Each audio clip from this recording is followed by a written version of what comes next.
Today, we're just going to talk about the NEIHR. So quickly, this can work. As we said, today for the NEIHR that's here for the TIs and the managers, we have all the staff here except for one individual, Susan Schachter, who couldn't be here. The head honcho's here, so we better wait for a second. I just had honchos. We just finished introductions, Paji. Help yourself to lunch, please. Oh, there's a lunch. Yeah, go ahead. It's very informal, so. Thank you. Please. Yeah, we will go after, we'll have a conference. We just finished introduction, so do you want to just? Yeah, Britt Hastad, Executive and Strategy Officer for the OBPR. Perfect. And Paji is, Baljeet Yeah. Singh, Professor in Veterinary Medicine and Vice President Research.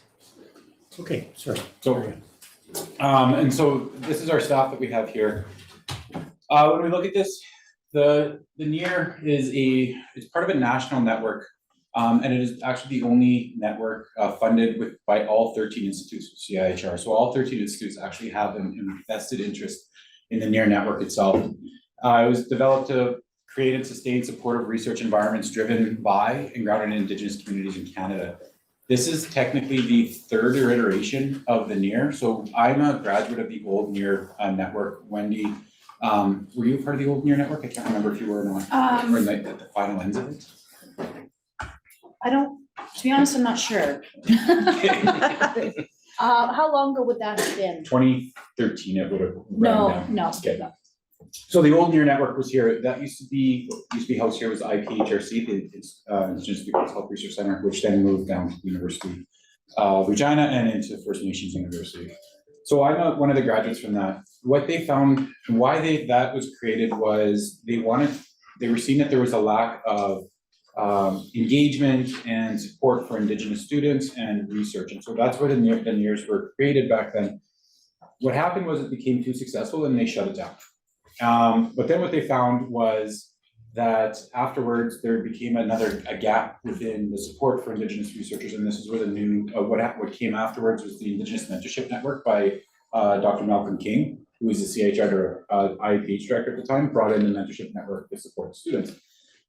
This network then was moving forward, and when Carrie Barassa came in, she initiated a NEIHR network after a bunch of pushing from a lot of us to say we need this network back in to support the research, to continue to emphasize Indigenous research, community-driven research.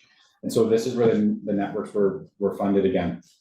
Currently, we have 9 networks across Canada, as well as the National Coordinating Center that's held here at the University of Saskatchewan, which is a really big piece, I think, for the University of Saskatchewan to actually know that we are the ones that, I was just on a meeting with the IAB, I was just with meetings with different CIHR levels, and so we're getting different things because the NEIHRs are invested in a bunch of these different sort of spaces. So we have these conversations.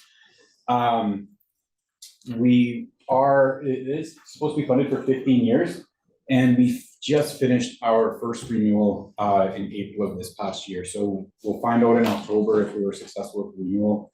They are directed calls, but from conversations I've been having, that doesn't mean that they're all going to be funded, that's why when I came to the boards and I was trying to get individuals in and partner, is we really want to continue to show the strength that we are having here at the University of Saskatchewan, to continue to grow it and to continue to show innovation, because that's what we're trying to do across the university.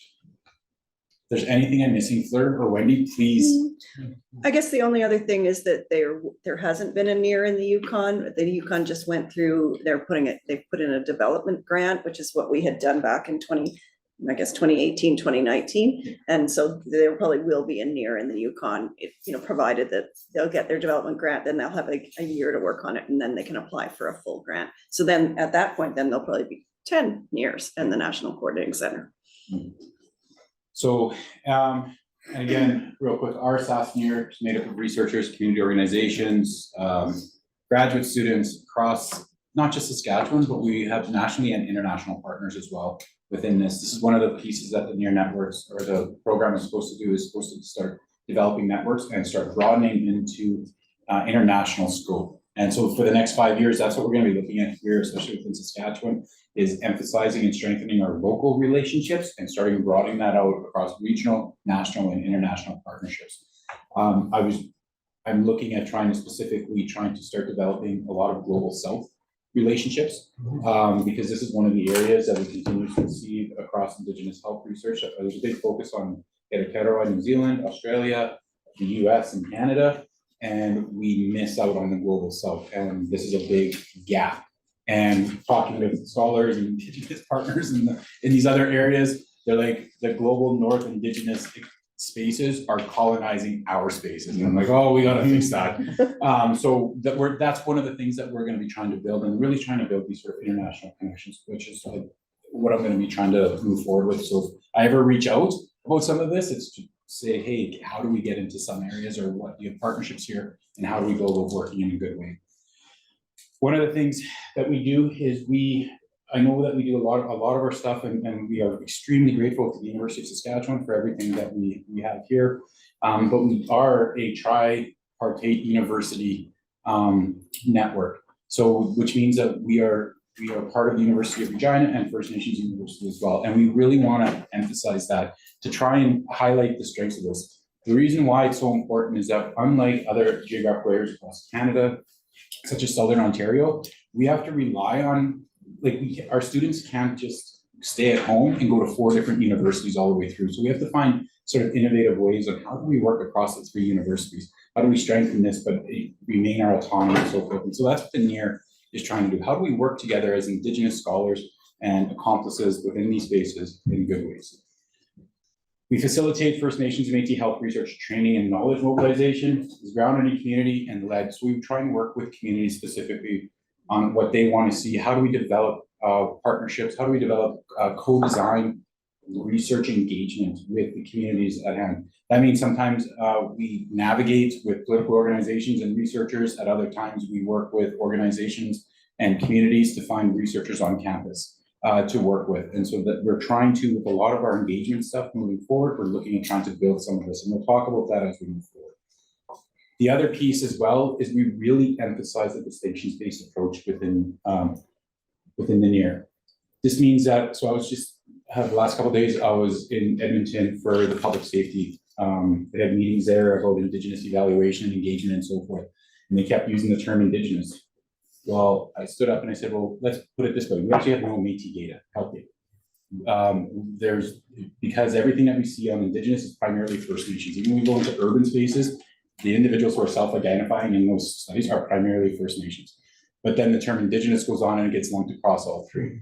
And this is really problematic for policy development and so forth. So we really try and emphasize this idea when individuals are coming to us that what is the distinctions-based approach that you're using? How are you going to be doing this? And with Métis, it gets a lot more convoluted with the idea of self-identification versus citizenship and what that is happening. So it's not always up to everybody else to understand these politics, but this is where the NEIHR can come in and say, okay, how do we begin to engage in these spaces? How are other people working within them? One of the things that we are really proud about with SK-NEIHR is that we have worked with and have developed the Métis guiding principles. These are again, this is something that's going to be pushed into the new Tri-Council policy. I just got asked to sit on that committee, but to emphasize how do we get Métis values put into the Tri-Council, because OCAP is in there and everybody asserts and falls to OCAP, but OCAP really only is for First Nations status, big data. But if you're not trained or understand that, you just use it in ethics boards and so forth. So this is where the Métis data principles are moving up, and we have them here in Saskatchewan. And I was just on a project that are moving it up to MNC, and MNC is putting it across, and we're going to be working with MMF because of the political stuff to see if they fit into there as well. So this is where we're trying to really emphasize this, and we do this training with students and trying to make sure that this is happening. When we look at this, the foundational beliefs that really, if we're going to be looking at research, training, and knowledge mobilization, this Métis and First Nations peoples should be guiding and at the forefront of this. They should not be secondary within these sort of pieces or tokenized within these spaces. This means that just because you have if you're going to say we're going to be engaging First Indigenous peoples in here, that doesn't mean just bringing an elder in and saying, here you go, sit at the end, we've done our engagement. This is what does it actually mean to engage politically get knowledge moving forward and so forth. And relationships are the key to our success. So I'm a community engaged researcher. Everybody in the NEIHR is focused on, especially our PI team, are really focused on what are the relationships that we have, not just to our research, but to our communities.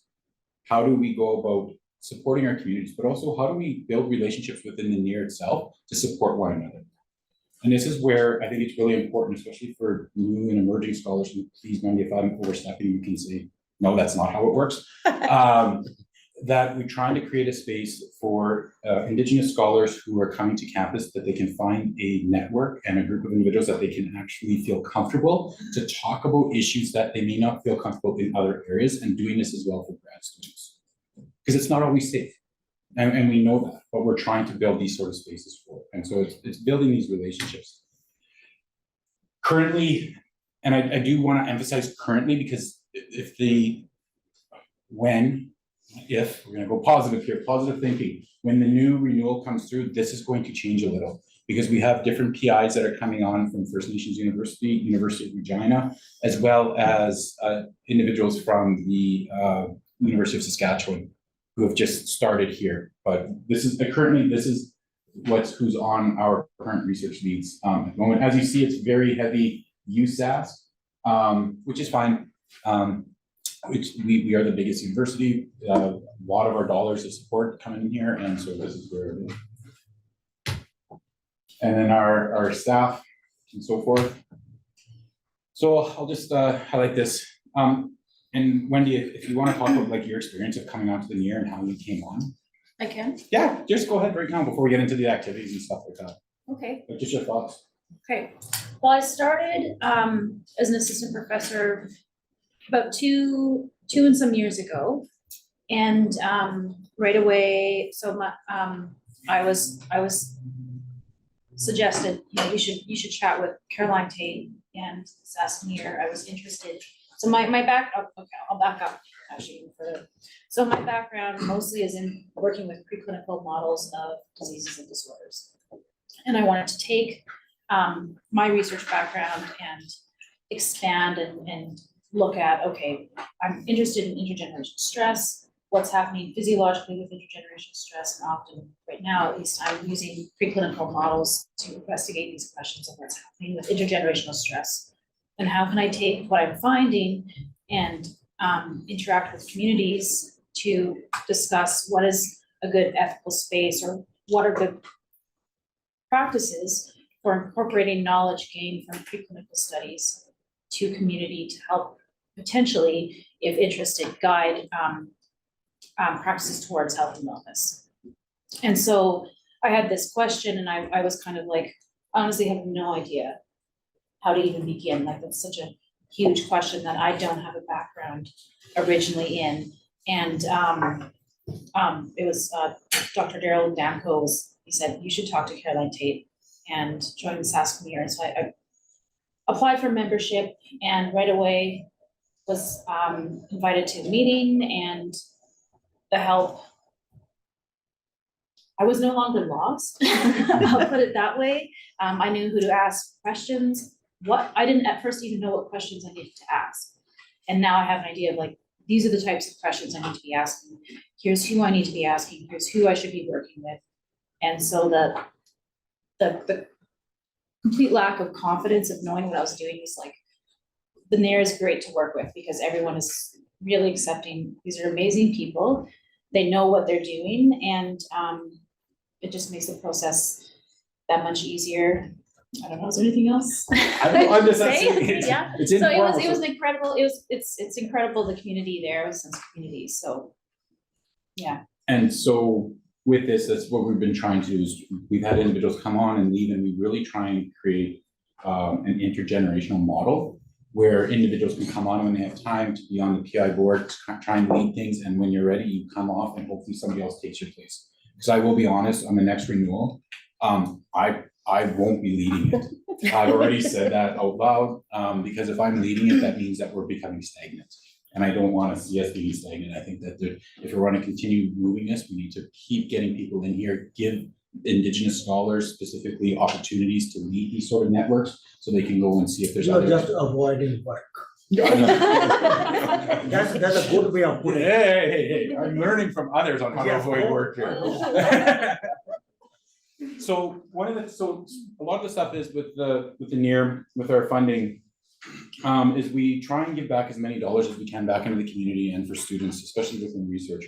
We do research matchmaking, so identifying funding opportunities and matching researchers and communities. Again, I was just in meetings on new funding calls that are coming down. So once they're ready to go, I lead them in right away. So we're right at the top when these funding calls are coming out, actually before they start coming. I get people talking and thinking about them to get ready, so they're not, holy crap, I got 3 months to get this ready, or 6 months.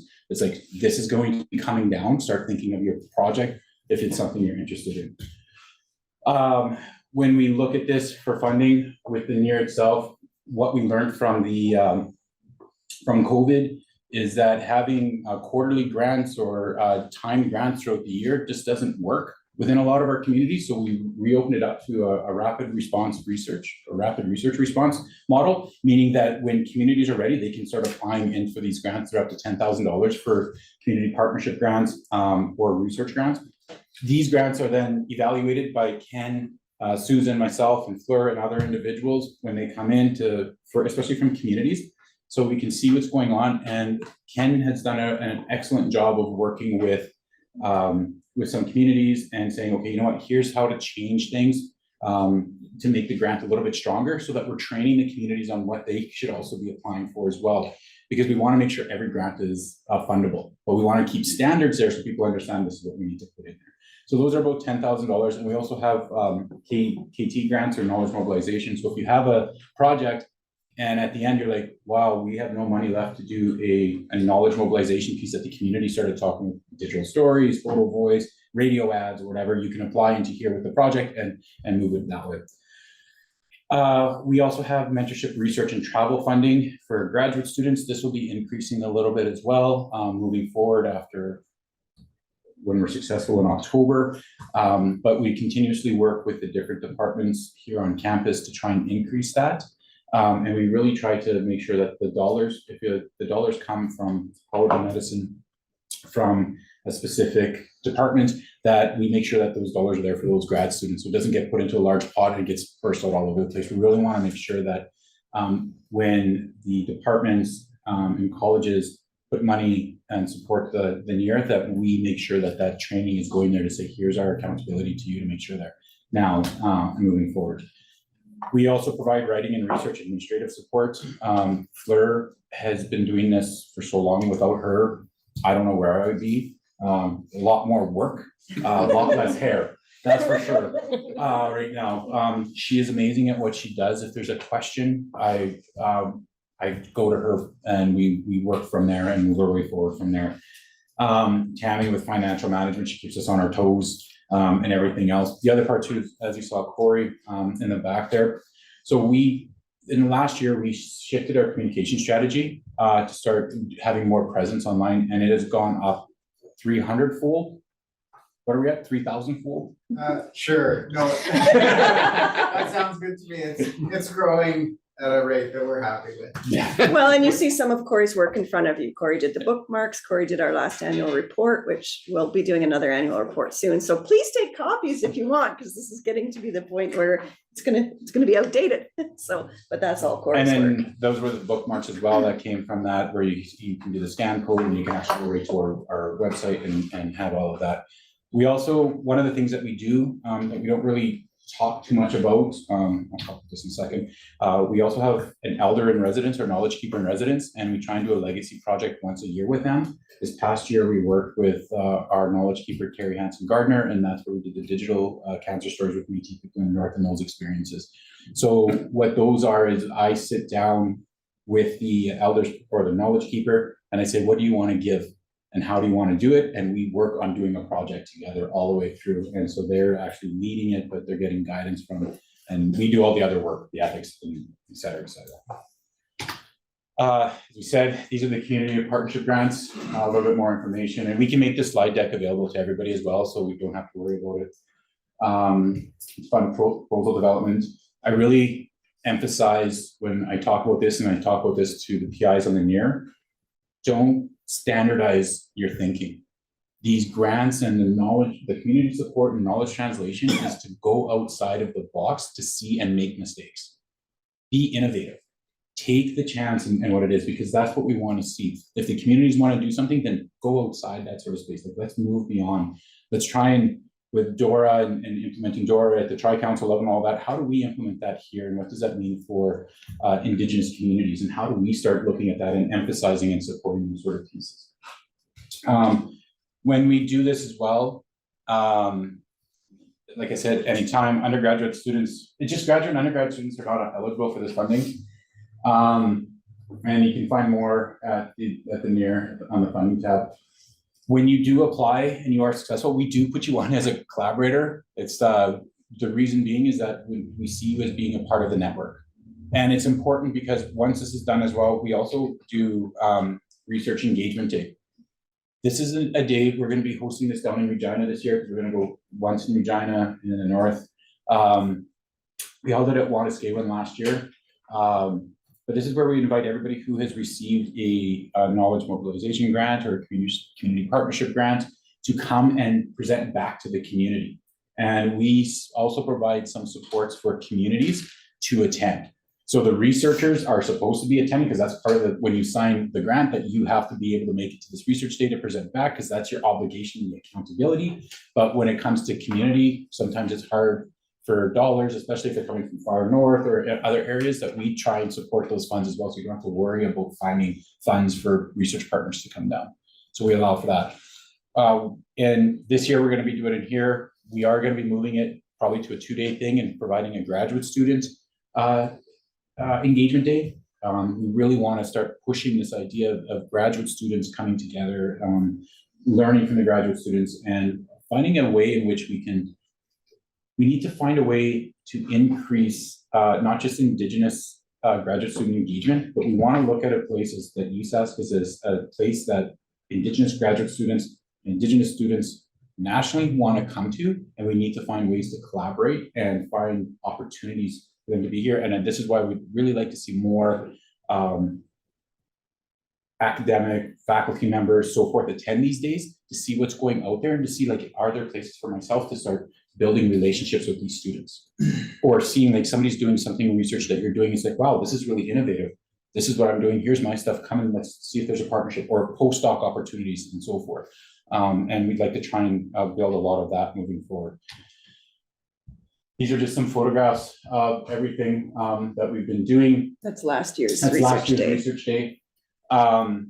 Moving forward, and again, when the grant is successful, we're also be looking at hosting a graduate student institute in the summertime for 1 week, doing on different themes.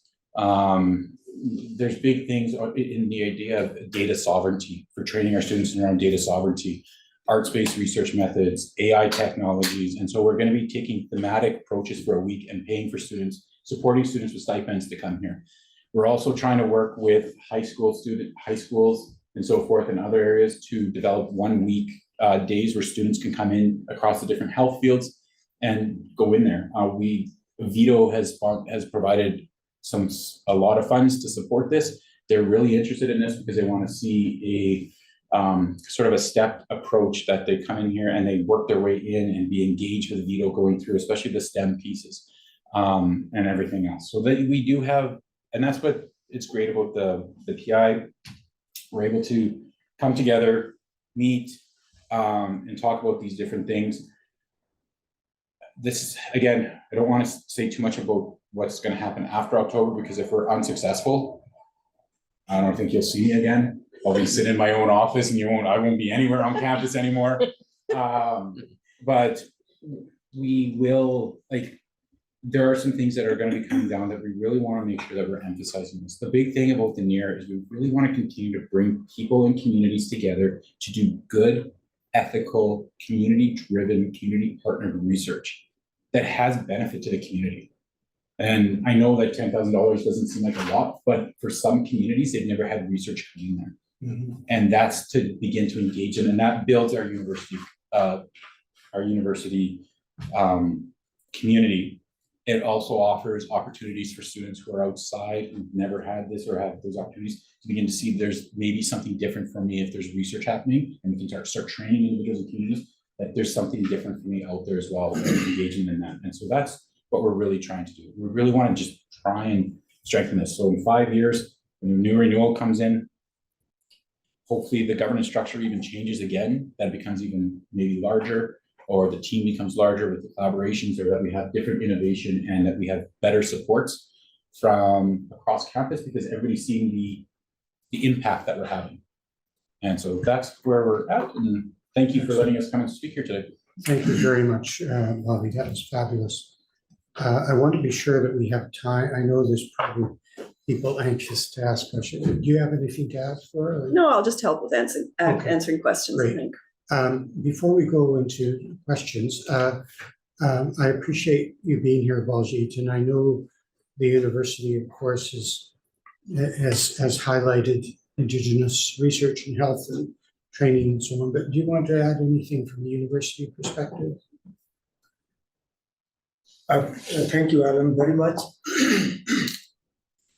Well, I mean, I really appreciate, I know the work that Floor, Bobby, they all do from the day one. I'm aware of the network, and this is very impactful. I'm really encouraged that we might be renewing it for another 1-2 terms at least up to 2035, because there is so much work to be done. To work with the network and with the Métis Nation of Saskatchewan, have become aware of distinction-based work. I learned on that piece that we need to pay attention to the Métis Nation citizens and the First Nation, not roll everything into one, because it gets bundled up in people's minds. And so meetings last year with the president were very helpful in understanding we need to move a couple of things forward with the MNS in the coming days. Don Wallin and Tonia Virchenko keep on working at that. So overall at the university, when it comes to research by Indigenous scholars and research by everybody together into First Nation and with the communities and with them is of importance. Peter and I were having our regular meeting today. We again spent about 20 minutes talking about further accelerating research in the health sciences and medicine, and then within that, the First Nation Métis and the Indigenous peoples health partnerships that we want to grow. So within that, really the Indigenous people signature area, health and wellness signature area, the One Health signature areas are one which really come together to advance this whole piece. Very soon, the signature area leaders are going to be meeting with Peter, talk about how to grow that whole piece forward, and then how the organization of scholars within the signature areas can help the colleges and schools figure out a better way of doing research and how to move everything forward. Then, since we are talking about the health networks here, one of the works that which I'm putting together, setting it up for the next 2 to 5 year window, is a very sharp focus on the health science piece. We are doing very well with CFI, with NSERC, with SHERC. There is some progress on the CIHR funding, but we really, for the last some time, we have had some discussion with President Smith and the Dean outgoing, and we really wanted to set the stage for the incoming Dean so that we can pick up research. I was visiting with departments in medical college, in our College of Medicine, met with surgeons, with anesthesiologists, with internal medicine folks, and BMI and APP and others. And with David Cooper yesterday, had a very good discussion again. So I think broadly we are going to be engaging in a pretty determined conversation, how we can support, invest, and grow health science research. And that, of course, includes the network that we are talking about. So in the coming days, and hopefully at one of the Mingling Minds, the topic could be that. Then we can have more focused discussion into that. Alan, if you could set it up, I will come. So it's part of the conversation, so that when Dean Sarah Forge arrives in 2 months' time, we have done quite a bit of conversation so that we can present to her as to where we are standing with our health science programs. Peter and I, we have had good discussion. It is very clear that in the next 2 to 5 years, we will be making investments into health sciences. There are the faculty positions, graduate programs, and support for infrastructure build-up, and the academic health science complex piece, which is up there for the research clusters and the space which is there, which is locked up in some way, we can't liberate it out to create more interdisciplinary work. So I think we need to work our way through that. I will be meeting with the research cluster people, with David and Darcy very soon. Terry Fonstead is going to be really deeply involved in this infrastructure piece. So it's going to be all hands on the deck approach for the next 3 to 5 years. It's going to take, from my side, about 1/3 of my time or 50% of my time. I'm going to really invest into that. So it's not something, it has been on our mind for a while. And that will grow very impactfully into community partnership. That's going to be the key part. Where do we take the health science knowledge for the benefit of the communities? So I think now that's where the network will become very important. So really setting the stage for the conversation when the next Mingling Minds come, so that we all can be together again and have a discussion on that. We have lots of headspace to grow when it comes to health research, whether it's clinical trials, whether it is the interdisciplinary research, whether it is partnership with VIDO. Look at the imaging infrastructure on this campus, from synchrotron to confocals to electron microscopes to MRIs to Fedoric Center. How can we really bring it together to support so many other areas of research? So I think we really am requesting everybody to really begin to think along those lines, because we are going to be working together in a big way, or in a good way too, in the next up to 5 years. It's a major project that Peter has signed off. He said we are going to go together. He will come and speak to everybody too on the health science piece. So I will stop here.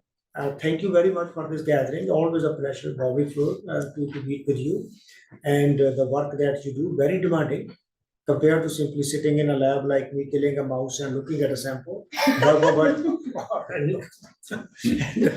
don't know when I did that last time, but I did it. Thank Can you. you stop laughing? And I will stop it. Thank you very much. Thank you very much, Baljeet. The intent, as I mentioned at the beginning, the intent of this session is really just an introduction, and how do we move forward in terms of engaging those who are interested in Indigenous research.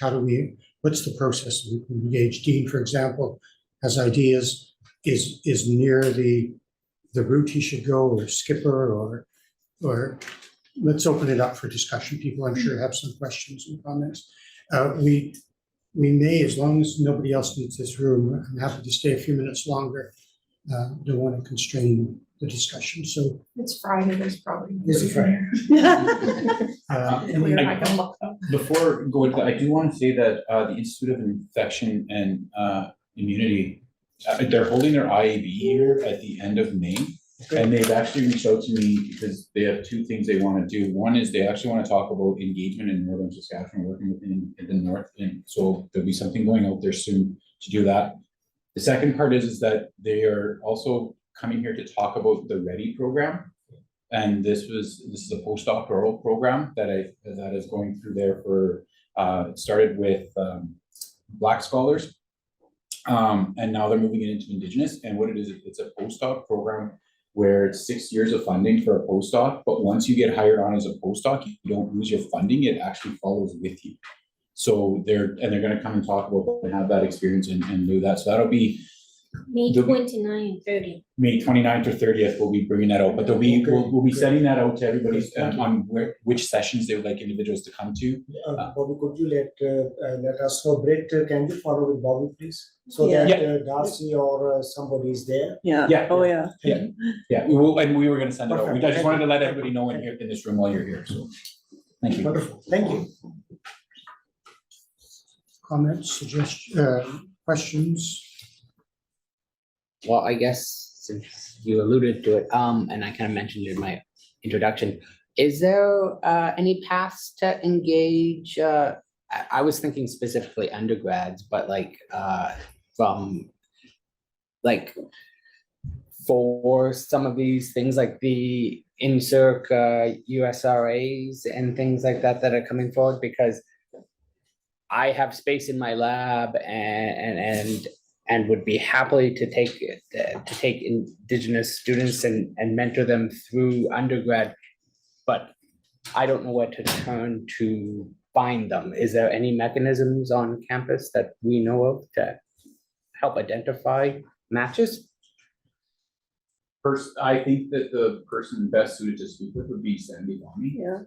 Okay. And work with her, because she has, they work with the STEM program, with Indigenous STEM. And they also do the, why am I drawing a blank here? I'm just gonna Google her, so I know where it's at. The ISAP, isn't it? ISAP, Indigenous students, so the first year students that come in here, they're cohorted. Oh, are they? Okay. Yeah, and that would be an excellent place to. yeah, that's who I would start with. And if you want, we can send an email and say you're looking at this and what you want, and we will make sure that Sandy gets it and everything else. Or you can just find her, like she's in arts and science. Her title is Team Lead Indigenous Student Achievement Pathways, so that's ISAP, and STEM Access Initiatives. Okay, So, yeah. all right, I can do that then. Yeah, that would be where I would start. Yeah, no, and that's easy, but that's, if I don't know who to contact, it's how to Absolutely. figure out how to Google things that I don't know about. Yeah, cool. So is it, feel free, I know you're in a No, rush. that's- Is it, if someone has an idea or wants to engage with the Indigenous community, is near the place they can go, or Skipper, or how do you see that happening? I would say if you have an idea of something that you're looking at, bring it to email Fleur, Ken, Susan, Tammy, or myself. And what we would do, we would come together as a team and say, okay, we have this individual who's coming and saying, we're looking at this. And then we can also look out into the communities because we also work with the communities where they're at, and we don't want to be a gatekeeper.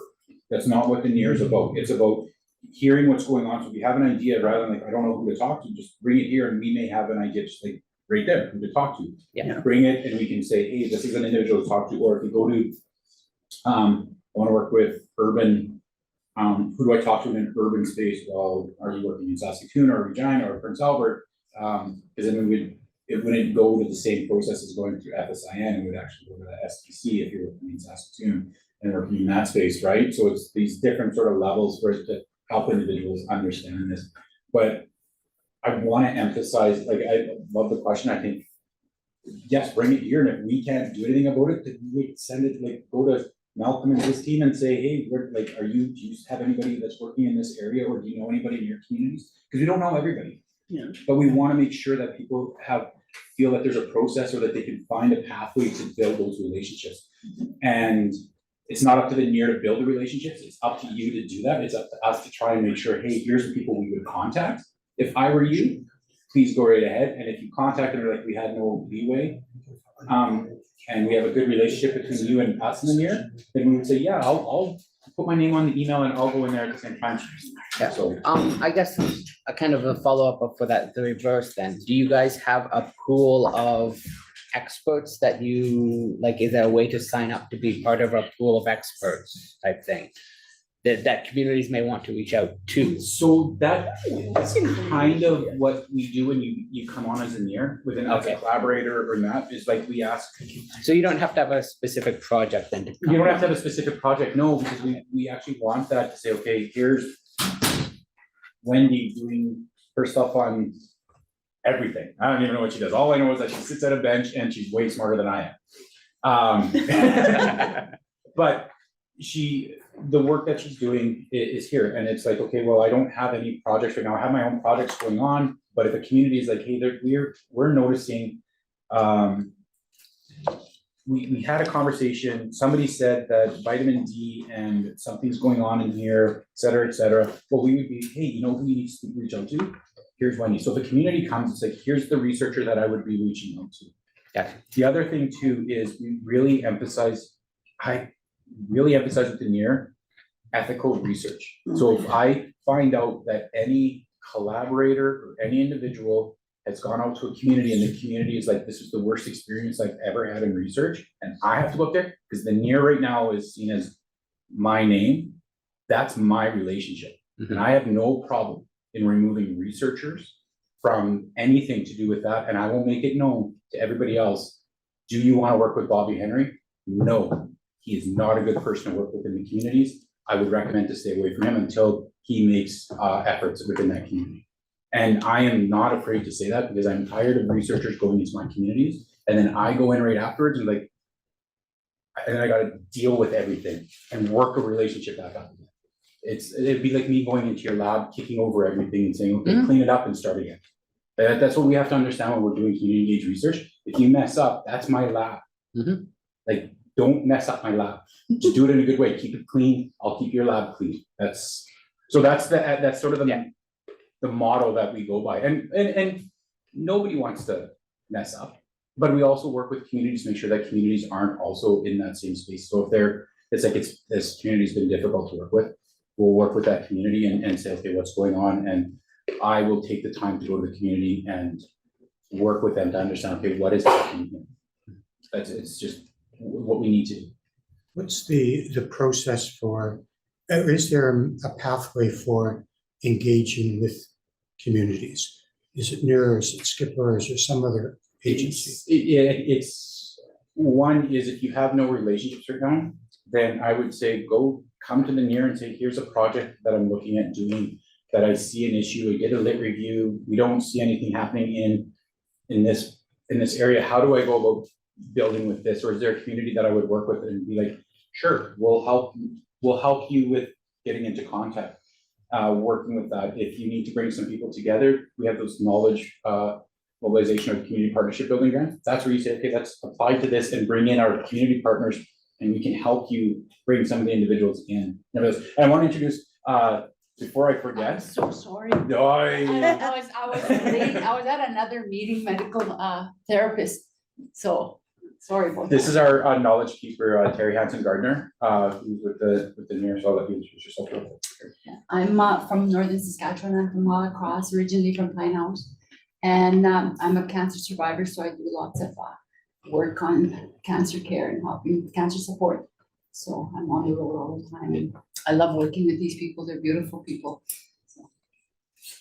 And Bobby, for that first interaction with community, would NEIHR be at the table? Or not necessarily? If you like us to be at the table, yes, whoever can be at the table will be at the table for you. But, I'll put it this way. As a graduate student, my research is a little bit different, but whenever I go into a new space, it's always intimidating. You never know what's going to happen, and it's always intimidating, especially if you're like, okay, I've never worked with an Indigenous, with an AT community before. All I've heard is, holy crap! Like, I've heard some things like I got to be careful and all of this sort of stuff. Yeah, we'll be there to help that, because I've heard researchers. Sorry, this is how I tell things. It goes in stories, but it'll go around in a circle, but it'll make sense in the end. Although Wendy's putting her rolling her eyes back, and I was like, yeah, we'll see how this works. So in Edmonton, with an individual from Isla Cross who was there, and he was just telling a story on the idea of protocol.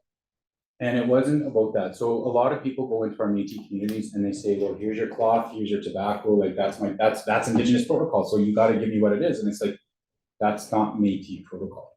That's a First Nations and a specific First Nations protocol that you're asking for from that. We have different protocols within our communities. So what he said was, every researcher who comes in to our communities has to understand that you may get shit on for 30 minutes to an hour walking in there. Not about you as a person, but because of everything that's happened in the past, you have to be there. The community just wants to know, are you going to be willing to actually take that and stay there? And you have to realize that it's not you as a person, it's just the whole, everything else that's come into the community onto that. Like I said, when I have to go into communities and clean up because research was done bad, I have to take it and say, well, you did this, and it wasn't me, somebody else, but I just got to listen to it. And then afterwards, that's there. The other part too is I've had non-Indigenous researchers go into Indigenous communities and have a really good time, and all of a sudden they're crying. I'm like, why are you crying? They were teasing me. I'm like, what do you mean they're teasing me? They're making fun of me. You understand that that's like you're being accepting into the community, right? And that's like they weren't trying to hurt your feelings, they wanted to see where you fit. So there's just these sort of nuances that we'd be happy to do that. Do we have the capacity to do that for everybody? No. But we also say that if we're going to be doing that for you, then there has to be a give and take. Like we're not going to go and build it and all of a sudden the NEIHR gets removed from everything moving forward. We are a network, we're a CIHR network, we have to do reports. If that relationship built into a larger CIHR grant, you got a letter from the NEIHR to support that grant, then we need to be able to be accountable within that grant at the same time. Just as I'm asking, and I want to be accountable to the different departments across campus here and the universities on the NEIHR and its processes going forward. And I hope that answers the question. I know it was a roundabout way, but I think Bobby put it mildly, Sharon, it's gonna be worse than that. If you want the communities to get involved and support you, your work you're doing, you have to respect them, you have to invite them and always feed them. Everybody loves to eat, that's a comfort zone. And it's more comforting, like when I go do my cancer support groups, a lot of people are shy, they don't wanna speak up. But if you're eating, just like Ukrainians, you're eating and you're talking and all of a sudden they'll start speaking out. If you want to be accepted into the community and you want to extract that information, respect the people and try to get along with the people. Go stay there for example, Elders Gathering, go stay there for the week and see, it's a lot of fun. Excellent. We are a few minutes behind. Again, I'm happy to stay, but I just wonder if there is any next step. The Mingling Minds program is really intended to bring clinicians and basic scientists, people from different disciplines together and talk, and maybe hopefully there'll be some spin-offs from that. But do you see any role for this Mingling Minds enterprise to take a next step, or maybe nothing's necessary? I just don't know. I think it would be beneficial for Mingling Minds in the NEIHR that when you have the next one, invite us to come, and whoever on our PI team can come so that we can actually build the network, listen to the conversations that are being had, and you can go forward that way. And then that way it's, because again, I talk lots because it's what I do. But I don't want to be the person that it's like, it's Bobby. Like I want the NEIHR is the PIs that we have, it is the co-PIs that we have, it is the collaborators, the grad students. The research that Wendy does is cutting edge beyond belief, and she needs to also do partners outside of the Indigenous partners that she's working on. So that's what I want. I want to make sure that Wendy in 4 years has her CRC renewal going through, that she's got her second renewal going through, and then by the time the renewal goes through, she's at an associate professor level, that she's almost ready to go for a full professor, because I think she should be the next CRC one that's coming through this university. That's where I stand with my PIs. And I'll promote the shit out of it. Yeah. And as important as all that is, yeah, from my perspective, the work that Wendy is doing could be transformational in terms of improving health. I mean, I think we all know that, but it's all those steps along the way. But the older I get, the more impatient I become, and I want to see action. And I think when you were at the meeting with Michael Hart and and everything else, you were at that meeting, correct? Yeah, the one child, every child. Oh, yes, yes, Yeah. yes. So again, like that was, we're connected in with other networks across the country and everything else. And that's what we want to try and do is the NEIHR, and I'll put this bluntly, the NEIHR will be probably the focal point for the IIPH in the next 15 years. And with a new scientific director coming in, they're going to be relying on the NEIHR specifically.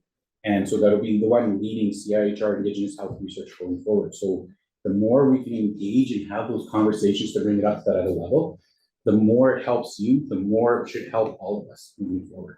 And that's what I'd like to do. So the next Mingling Minds, send it out, let us know when it's happening, when there's NEIHR things, we will make sure that it's continuously open. If you want to come on as a collaborator, let us know, and then you can be brought onto the newsletters and the different emails that we have going out there so that you're aware of what we're doing. Because that's the whole point. The network isn't about closing it off, it's about expanding it. I think the other thing that might be helpful, Alan, is, and Bobby, is for new individuals into communities in Saskatchewan, is to understand who's already working in the communities, even amongst ourselves. I hear that a lot. Well, we have 6 researchers here in James Smith, let's say. Well, who's all here? And why aren't we there together? And why aren't I telling you what I'm doing and seeing if there's a place that you can fit to? We're already engaged with the bands and with the communities. Why are we not approaching as more of a support, working together as a community? And what we're seeing over time is that the students come from the community. There's lots of students who want to be engaged. They just need to feel like feel the research to understand what it means. So there was a community member here today. She wants to do her own research project. She's an elder, but she wants, and that's what we want to do. We want them to own research, but they want to understand it and understand. I think part of that is the values of what we hold as an institution, is that we have the competition that we got to do it all on our own rather than saying, what is the collaboration? And well, I think that's what Mingling Minds is about. That's what I'm trying to say. If we can build something where we're sharing what communities we're in and the kind of work we're doing, but that doesn't mean that we couldn't be doing basic science alongside the other health research that we're doing. But we're already in the community. We've made those connections. We have that familiarity with each other and trust, because trust is the biggest thing. Yeah. And I could see holding an event kind of where people come together and we specifically talk about what, who's working in what communities and all, like beyond our research engagement day. And I think we could probably come back and talk again at Mingling Minds once our renewal is funded, and we can talk about what our plans are for the next 5 years possibly. You didn't get into them too much because we don't know. We're not sure. Yeah. But the other part too is we are looking at hosting more webinars and training sessions. Ken is working on a community readiness, the research readiness toolkit. So, and what this is actually it's a toolkit for individuals to start going through who've never done research with Indigenous communities or who are graduate students. And it helps them to go break it down and say, okay, who is it that I'm actually supposed to be talking to? Is this an OCAP project? Is this a Métis? I fall under OCAP, does it fall under the Métis data principles? Does it fall under ITK? Is it urban? And then it starts filtering things out so that you're not like, where am I going? And it helps you at the end. The goal is at the end, it kind of gives out a printout report that says you should look at this, not telling you step by step, but this is a process that you may want to look at. Or if you don't have any knowledge of this, you should be reading into this so that it helps you begin to do that. So you're not walking into a community feeling blind. Because the truth of the matter is, if we keep doing research with Indigenous communities the way we're doing it without engaging in Indigenous theoretical epistemologies at the same time, Indigenous peoples are just going to continue to be study subjects. And rather than engagement, that's what we want to do. We want to talk about decolonizing research. That's what it is. It's about engaging different ways of knowing within your research project rather than just seeing this as a subject matter or a topic of interest for you. And that's what we'd like to try and see. So that's my vision down the road. You ask for something on tangible changes. I think we need those tangible changes that you just can't, just because you see Indigenous peoples as from a perspective, doesn't mean you have the right to go in there. There's a different way of understanding that space. Final word to. Oh, no, I just wanted to say, you have to do creative ways of doing your research. Get that, like Bobby said, get the communities involved. But with my job with cancer support, I always make sure I work with the leaders because they know the community. And if you're stuck with something that even no gas, they will get you gas if they like you. So you've got to work with the people. Because you're getting information from them and put it on the radio. If you're coming, put it on the radio. I was at a research meeting probably about 5 years ago. A guy came up to me, I don't remember his name, and he was doing mental health in the north, mental health. And I said, you just can't go into the community and go start talking to people. I said, they have to know you, they have to trust you. Yes. And he ended up going, but it was a flop because nobody wants to talk to him. Yeah. Well, yeah. That's the beginning part, but the end part of your research, we have this one community park, KT park, where, you know, the standard part is when a researcher communicates with the community they work with the results. The standard is the academic way, journal article, boring as heck to them. So some have become innovative, and they've taken in, they've invested in funding to draw up video of the results so that it's to the community in ways they understand, not just the academic standard way. So you have to look at that when you're engaging your community, not just the beginning, but at the tail end to finish it all up, and it will build the relationship and trust you want. This is the final point. Just on that point, we've sort of rebranded our pediatric rheumatology research and website and so on. And I'd like to translate it, or at least parts of it, into Cree, for example, but I can't seem to find out how to do that. So maybe I could talk to you about that. I think Or it would Jerry. be fine if you use layman terms. Yes, you're Yes. educated, but don't go there using those kind of words. They're not Right. gonna So understand the you. translation's not necessary? I think you'll- No. If you want to, but I Because don't it is, think it is in lay necessary. terms now. Maybe I'll, maybe I'll. Yeah, you can translate, but there's, Not each community is different, so you have to make sure that the community you're focusing on, you're speaking in their dialect. That's okay. Okay, yes, I just want to say thank you for having us Thank here, and I you. really do look forward to having further conversations and collaborations here. I think this is a great table, and I would love to be sitting here. thank you all very much.